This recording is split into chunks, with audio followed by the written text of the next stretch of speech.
Welcome back. Today we are doing our first of hopefully many Ask Me Anything episodes. And these episodes are designed so that you can submit Julie and I questions and we'll answer your questions.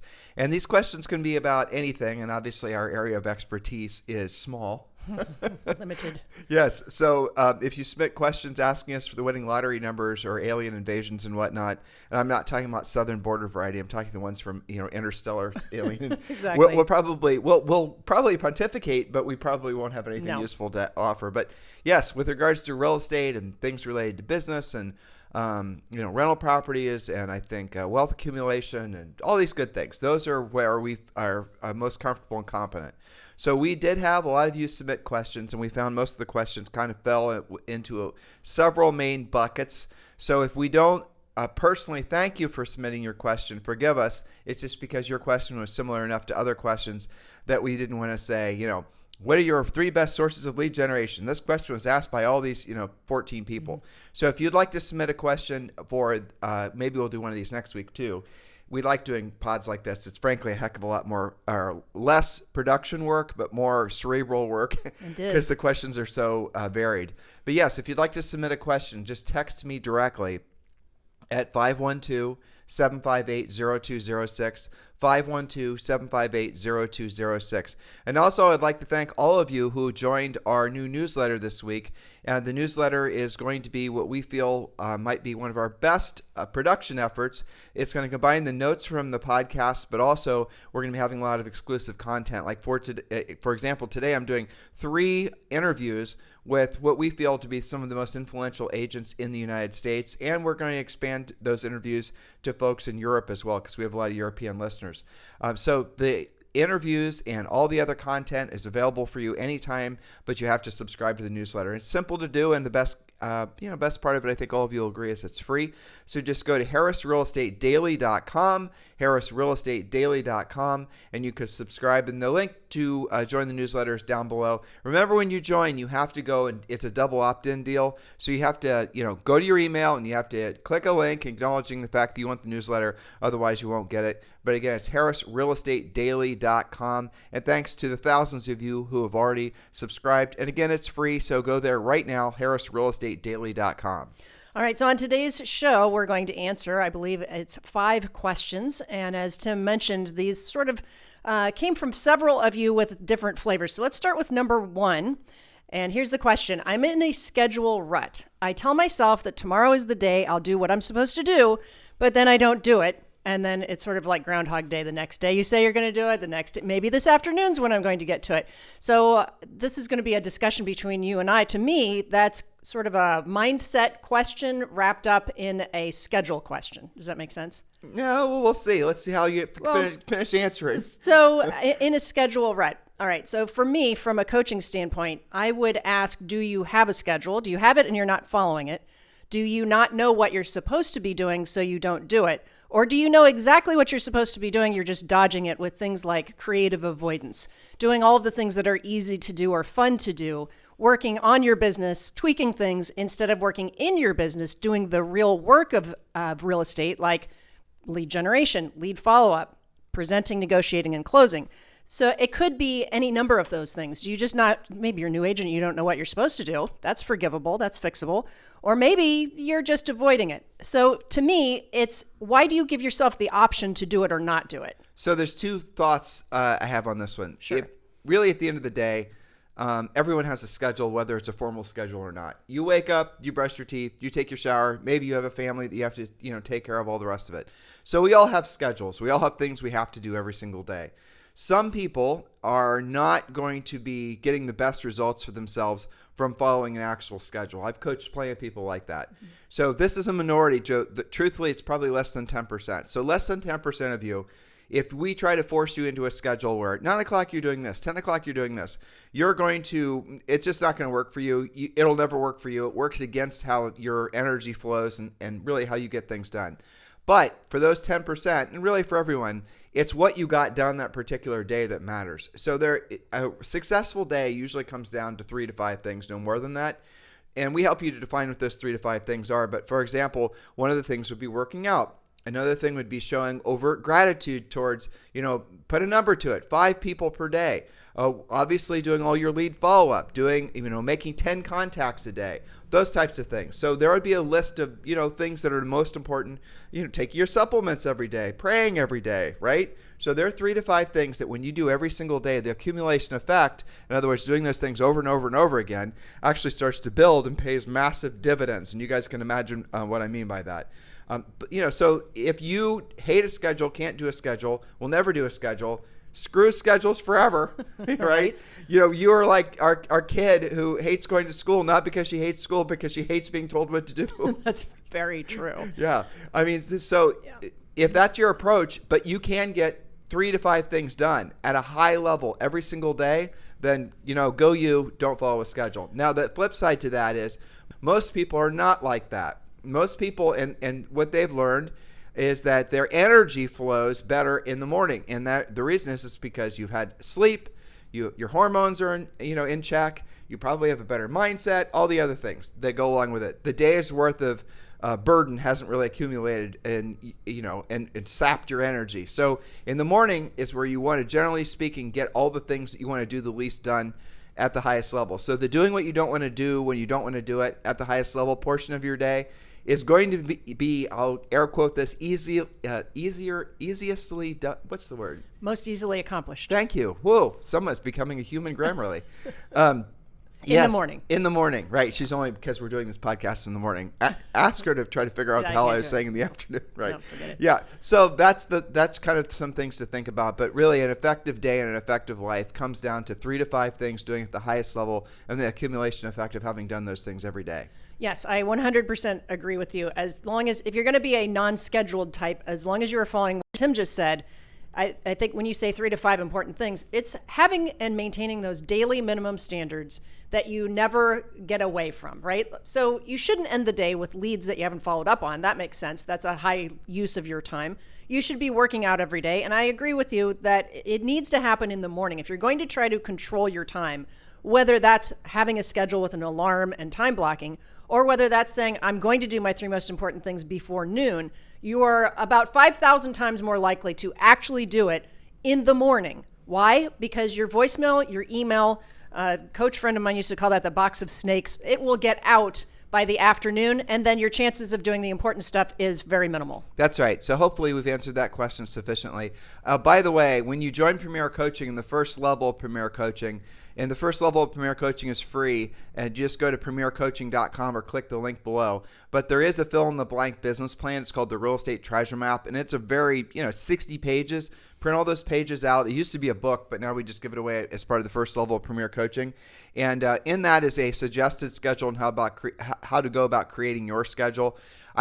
Just to kind of, this is a big point. I think really the whole scheduling thing, Julie, you started out, and I agree with what you said. It kind of falls into the same bucket as the whole mindset, so yeah. People that are real into their mindset are also real into their schedule. And I get all that. You just know thyself, I guess. And then however you're getting the results, if you, just to really, I think, encapsulate the scheduling point, if you have long-term levels of success that meet or exceed your expectations and you've never had a schedule, keep doing it. Yes. Really, don't change. Know thyself. And if you're coming to coaching or coming to, the idea, well, I need a schedule because I read some book, but I've never had a schedule, and yet I'm an Olympic swimmer and I'm a, multimillionaire and I'm all these other things, and all of a sudden I can't force myself to have a schedule. Don't force yourself to have a schedule. So just do what works for you. Right. And I think if you interviewed 10 people, they would all have 10 different takes on scheduling. The bottom line is do what works for you, but do the important things that work for you. And, I hear from coaching clients, all different varieties. I have coaching clients that are very strictly, they get up at 4:30 in the morning, they work out every day. That's it. They're super strict on their schedule. Most of them have some kind of background of, maybe it was military or they grew up on a farm where they had to wake up. And then I have other coaching clients that you were talking about where they get a lot of things done, but they hardly even look at their clock. All right. So the next question, we had a few iterations of this one, and I think I have a surprising answer for you, Julie, but I'll let you go first so you don't steal my answer. By the way, we didn't review. Yeah, we didn't rehearse or review each other's answers first. We're trying to keep this fun. Exactly. All right. So the next question is, Julie. I need to make money now. Help. or right. some iteration of that. Okay, yes. so I'm going to set you up here because I'll give you a little hint what my answer is going to be. Okay. So I was interviewing Rochelle, who's one of our great. coaches. Coach Rochelle. Okay, and I asked her that very question during the interview. Good. And so with that suggestion of, where I maybe got the inspiration for how to answer that question myself, what do you think her answer was? I think she would have said something on the buyer perspective or open houses or something along like an immediate appointment followed by an immediate contract. So I liked her answer even better. She might have said BPO. She did. Okay, that was it. You got it. Yeah. And I really like that answer because that really gets to the heart of it. So if you need to make money now, and again, Coach Rochelle, when you guys listen to her on her interview that we're going to be publishing for newsletter subscribers, she goes into detail describing this, but really do BPOs because a BPO is basically an elaborate, CMA in essence is the way to think of it. And in Premier Coaching, we do teach you, again, Rochelle will teach you how to do BPOs at a high level. And BPOs, I didn't know this, I'm embarrassed to admit it, but do you know some BPOs now, companies are paying $75 to $100 a BPO? Yes, and even more if it's commercial or land or something odd. Well, they raised their prices because agents stopped doing BPOs. Yeah. So, raised what they were paying rather. So that means you can do a BPO, and when done efficiently, you can get it done in a half hour. The picture's part of it. There's different ways to do that. You can frankly hire someone to do it if you get a lot of BPO orders.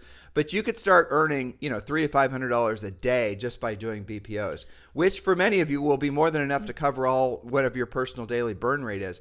During the real estate crash back in 07 through 09, one of the things that Julie and I suggested that folks do is to do just that. Figure out, take the amount of money you need to earn every single month, divided by the number of work days you have every single month. And hopefully that's, something manageable, $200 to $300 to $400 a day, something like that, or maybe even less. And then do the amount of BPOs that you need to do every single day. So at least you covered your personal overhead that day. And by the way, that's a killer way for you to become a true market expert, run into buyers, run into sellers, and a lot of those BPOs will turn into listing opportunities for you. Okay, so we didn't actually define what a BPO is. We may have some newer listeners. That's a broker price opinion, which is, as you said, a more elaborate, more detailed CMA, which is a comparable market analysis. That's when you're setting price. BPOs are ordered by different entities, by lenders, by banks, by asset managers to determine value for different reasons. It could be a refinance. It could be a pre-foreclosure. You don't really care necessarily what the reason is. Tim's point, Coach Rochelle's point is this is the fastest way to immediate cash flow. Let's take a half step back because your point is excellent that they won't have any clue what BPOs are. Probably most of them have never even heard of a BPO. So sometimes if someone's credit drops, the bank's, and they own a mortgage, have a house with a mortgage, the bank's going to order a BPO just to find out that, what the hell's going on with the house. They're worried about their asset. And refinances, sometimes BPOs are ordered for just all kinds of different reasons. So it's not just for distressed reasons. And, Rochelle is going to teach you how to do lots and lots of BPOs. If that's your desired path to earn money now, it is kind of a no-brainer. And there aren't that many BPO companies anymore. A lot of them consolidated, went out of business, right? So that makes sense. So we're going to show you which ones are actually hiring agents in your market. I don't know if they're hiring in all markets, but from what Rochelle told me during that interview, it looks like they are. And again, this is not a sign of distressed real estate. This is just normal ebbs and flows of the real estate industry. And you have to go to premiercoaching.com, or click the link below. Do you have another answer for I need to make money now? Let me just clarify, because the next thought that usually hits them is, well, gosh, that's only $100. Why would I work and crank this out for $100? So to which I answer, you do free CMAs for past clients and people in your sphere and leads all the time for free. That's one point. But more importantly, don't think of them as a one-off task. Think of them as what you said. If you want to have, let's say you just want $1,000 coming in to cover your car payment or something. Well, how many BPOs is that? You can certainly do that per month. Think of them as groups of BPOs from companies that normally hire you regularly, and you can literally get checks in the mail every single day. Yep. So again, premiercoaching.com, and we'll teach you how to do BPOs. That is one of the things Rochelle's always done. Julie wants to add to that. Okay, so that's immediate daily cash flow. Let's talk about bigger money, normal commissions. Most agents right now are sitting on some leads. Are you stepping into the next question? No, I'm on, well, I guess they're related. The next question is, how can I generate a closing as fast as possible without looking desperate? They're cousins. Okay. I was surprised how many different iterations of that question we got. Yes. Honestly. Make money now is the well, bottom line. no, it's the looking desperate part. There were a lot of questions from agents who were focused on how they don't want to seem like they're desperate, even though they're truly desperate. Yes, you know, interesting. What's ironic too is when people are truly desperate, they're the most sensitive to looking desperate. But when someone's doing really well, they have no qualms about asking for business. You know, it's a little twisted that way. It is twisted. So when you need the money, when you need the business the least, you're the most ambitious, and when you need it the most, you're the most, reclusive. I think it's because if you don't want to look like you're desperate, it's probably because you are feeling desperate and you're leading with your emotions versus leading with your actions, which will get you out of desperation. And that's a tough thing to do. You've got to make yourself do it. So what I would say is, first, go to your existing leads. Most of you are sitting on buyer leads that are not in contract because you have not found them something to buy. And or they're struggling with what they're going to do with their mortgage. There's different reasons. But I would go to the ones who are either pre-qualified, pre-approved, loan committed, or all cash. And if the only reason they're not in contract is because you haven't found them something, then that leads to one of the other questions, which is, how do I find inventory? We've had a lot of podcasts about that. Go to new construction. We have a podcast talking about how to mine your MLS creatively so that you're finding more opportunities. And you can certainly do a wanted door hanger, flyer, door knocking campaign to a specific neighborhood. We have on iTunes, we have 2,000 past podcasts, but we've been doing this podcast since, I don't even know how long at this point, since 2000 and probably 12. And we were doing webinars even before podcasting became popular. So we've been doing podcasts realistically since 2002. But as far as how many you can find out on the internet still, there's over 5,000. So when we say past podcasts, you have a lot of past podcasting to listen to. We have a library full. And we've done several versions of that question: how to find inventory, how to use your MLS better, how to work new construction. So you should, if I was an agent who had, let's say, even 2 buyer leads that were anxious to buy something and qualified and motivated, especially if they have nothing to sell, right? I would not be able to sleep at night if I wasn't working to find that for them. So your answer was you'd find a motivated buyer that was ready to buy. And I'm going to take the opposite side of that. And I'll tell you why. Because when you and I started in real estate, everyone told us to chase the buyers. Mm-hmm. We had people sat us down, being helpful, giving us information. Just go after buyers. You guys are young. We're in our early 20s. We sold over 100 homes our first year. And they're all like, obviously you guys aren't going to be ever taking any listings because you look like you're 12.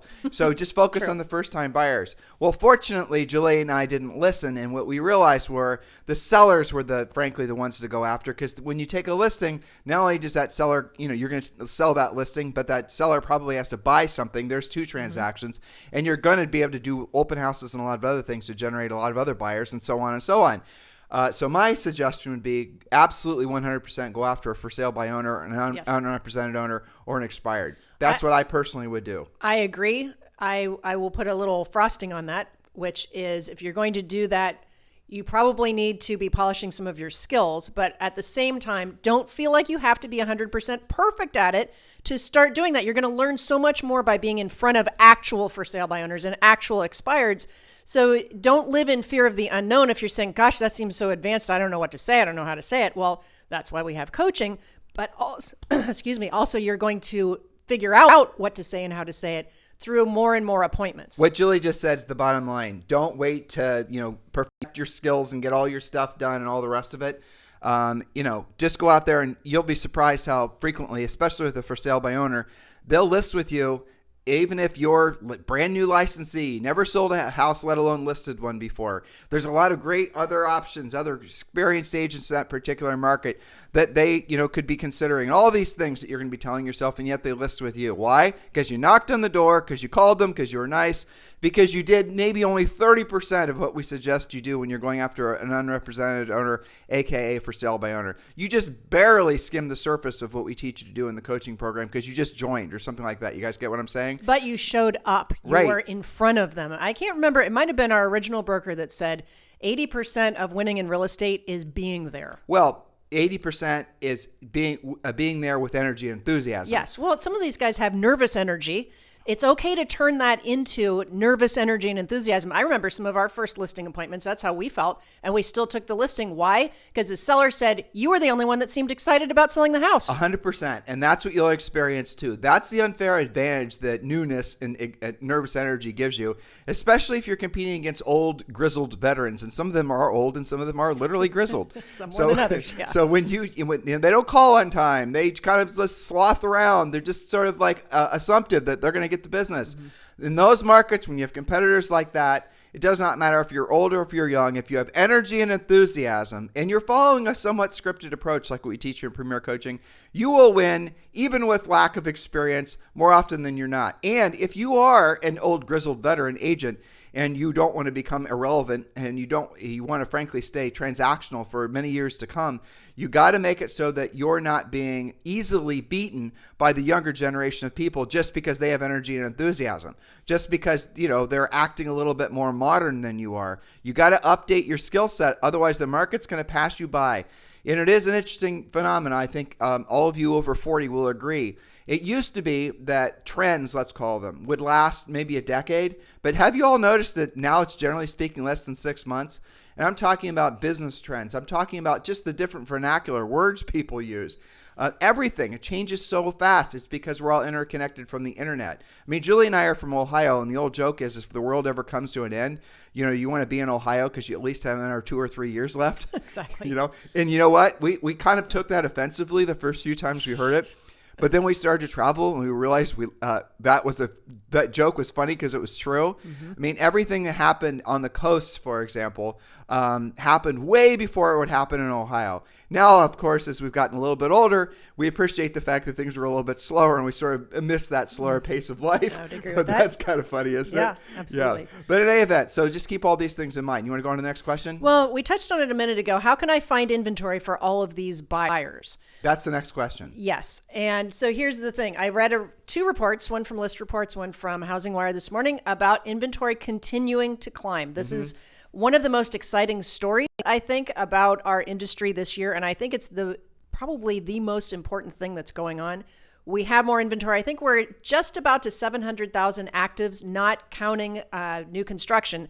To put that in perspective, we've been struggling with this low inventory for years now. And at the lowest point about a year and a half ago, it was only like 240,000. Well, I mean, the fact is what the prediction show, well, it wasn't a prediction show. The reason that you and I believe that this is the definitive start of a long-term housing boom. And we did a podcast the other day about that, hoping these agents are listening and not letting the opportunity to be part of the new boom gets by them, because unfortunately that is what's going to happen. Yeah. Like a lot of you guys are mentally and emotionally in Ohio, and 2 or 3 years from now, you're going to be looking back wishing you would have been paying more attention now, because Julie's giving you statistical facts about what's happening in the market. And all this, look, ignore all the blim blam that's coming out from politics, from interest rates, from the economy, or whatever. The fact is real estate operates as almost like an island that these other things don't seem to have much effect on. And if you're wondering why, it's because everyone needs a house. Everyone will always need a place to live, and the demographics are the wind at the industry's back that's going to be there for the next 10 or 20 years. We talked about this incessantly on this podcast and, of course, in Premier Coaching. So, yes, you guys are all part of what's going to be one of the biggest, long, sustainable and sustaining real estate booms in the history of the world. And it really, I think, it feels like it's starting.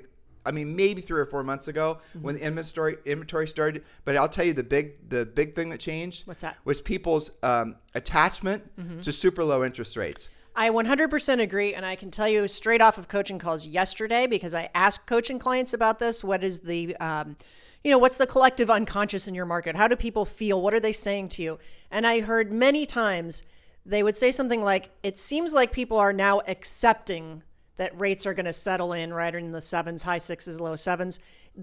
I'm not hearing the freak out that I did before. And what it's done is it's made the buyers who want to buy very serious and very qualified, because they know that they can swing the payment. When combined with larger down payments, especially when somebody's selling a house and then buying, the payment's not that bad. And if they can hack it, you don't argue with them. You don't say, oh, are you sure you're comfortable with that? No, you just sell them a house. But literally, the whole conversation about waiting for rates to fall is washing out. That is melting away. It has washed out. People are accepting the new normal. So you and I were describing it, and this was back when, the rates went up and all this. This was years ago now, which is kind of amazing to think about. We were talking about crossing this rickety bridge, this Indiana Jones scary ass thing. The transition. Right. That was the transition. We were trying to give you guys some visualizations for this. And the bridge was so long, you couldn't even see what was on the other side. It was just, imagine this long rope bridge and blowing in the wind. Alligators below. I mean, way, way below, but you could, they're down there. And you can't see to the other side of the bridge because it's so densely covered with fog, right? We all have to cross this damn thing. We all have to get to the other side. You don't know what the other side's going to be like. Well, guess what? Most people are on the other side. And it turns out it's just fine. The land is great. The views are wonderful. There's no savages over there. It's all fine. So most people that you're going to run across have already crossed that bridge. A lot of people will never cross the bridge. And we saw that happening after the 07-08 housing crisis. People just stayed put. They just essentially wrote themselves off. And of course, in the future, they came to regret it. To this day, we have people that show up in our lives who we knew back, during 07, 08, 09, who said they wish they would have, not been so conservative with some of the thoughts that they had or not been so fearful. They wish they would have bought rental properties. Long list of regrets. And why are they in that mental, emotional, now financial state of, disrepair almost? It's because they stayed in complacency and fear too long. So don't do that. We are here to officially tell you, as we have during the past 3 similar housing setbacks since Julie and I have been coaching, that this market is definitely going to come roaring back. Please be part of what's going to be. Get your ass on the other side of the bridge. And if you're only halfway through the other on that bridge, keep crossing. I promise you the other side of it's exactly what you've been looking for. That pertains to interest rates. People aren't talking about rates anymore. If rates go down, great. But nobody's expecting to go less than 3% again. That's just not going to happen. And people are figuring out, just as humans always do, we're very adaptable. I mean, you're starting to see all kinds of hybrid mortgages come around. Bill, we talk about this incessantly on the podcast. You're starting to see people with low rate fixed rate mortgages who are now, guess what, offering owner financing, or not owner financing, but assumable mortgages. And we talk about this in Premier Coaching. We talk about this on this podcast. Assumable mortgages are going to be, depending on your price point, are going to be a big part of the market because you can essentially have your seller list their house assumable, and let's say they have $200,000 of equity in the house, but they have a fixed rate mortgage of 2.75%. With release, in other words, the buyer has to qualify. The buyer gives that $200,000 to that seller, and then basically they assume that seller's existing mortgage based on that low interest rate. That's assumable with release. And if you're listing real estate and you're not asking the nature of the seller's mortgage, all mortgages are assumable with release. I don't know of any that aren't. And so if there aren't, loan officers, please let me know. But the moral of the story is that should be question number 1 you're always asking when you go on listing appointments. Now, I want you to imagine you're talking with the seller and you ask them that question, and then you excitingly, with energy and enthusiasm, tell them why you're asking the question. That in itself will get you the listing because they love how creative and dialed into the market you actually are. And knowledgeable, remembering that knowledge equals confidence and ignorance equals fear. Think about how powerful that is. And you mentioned that the assumables, that's a great tool in the toolkit. Remember, too, that 33% of transactions right now are all cash. Yeah. And here's what's amazing. I was talking to Patrick Murphy in Columbus, Ohio, 2 days ago, and we were talking about some of these stats, and he said, I don't know if people pay cash in Columbus. Let me think about that. He's had a whole bunch of closings so far this year. Go, Patrick. And then we looked at him, and he said, you know what? It does seem like about 30% of them, even in Columbus, Ohio, are all cash. So don't be so attached to the interest rate story. All right, so next question. This one's easy to answer, I think. Can I do an open house if it's not my listing? We talk about open houses all the time. Podcasts, we talk about how to utilize those to create business. Yes, you can. Let me expand that because we had different versions of that one, and sure. I'm going to make it harder, and I'm going to have you answer it. Can I do an open house if it's not my listing, and if it's another broker's listing? Yes, you can. Okay, you have to ask, though. Get permission. Don't just show up, right? Right. You have to ask. And I always coach agents to lead with the house more than the brand or the agent or whatever. We should say that we're not speaking on behalf of your state or your broker. Correct. I know there's some arcane rules, regulations, guidelines, laws out there that might prevent you from doing out-of-broker open houses. But do inquire about it because those are, For the most part, you can. You just have to get everyone consenting. Some people are going to be nervous Nellies over errors in emissions insurance and the rest of it. But the moral of the story is, do not use your lack of personal inventory as your excuse not to do open houses. That's right. So you can certainly start with your own brokerage. Then you can, really the only universal rule is you're licensed in your state. So you're going to be, some of you guys are dual licensed in Maryland and Virginia or something like that. But you are literally licensed to sell any kind of real estate in your state with a few little twists like commercial and things like that. Now, that said, you also can go to builders and do some open houses for them in their model homes or their spec homes. That's what I was going to say. That's the gold mine idea right there. Because there's baked in traffic. Well, so think about this. So for the most part, you're going to have, let's just assume it's a large tract builder. You are going to have 3 or 4 of these large tract builders, and sometimes they even have their models next door to each other.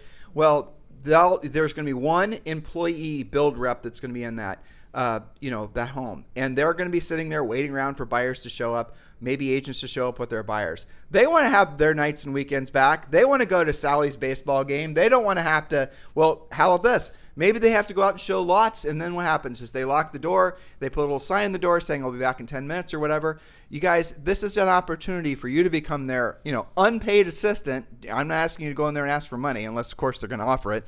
And then be there to help them with any prospective buyers that come in.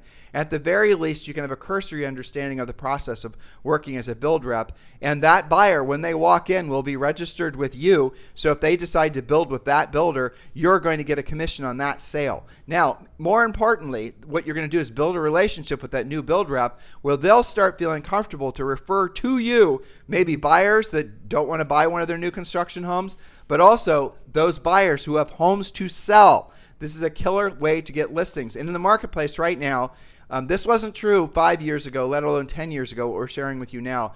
But in the marketplace right now, for the most part, new construction is going to dominate most of the, I would say, normal price markets in the country.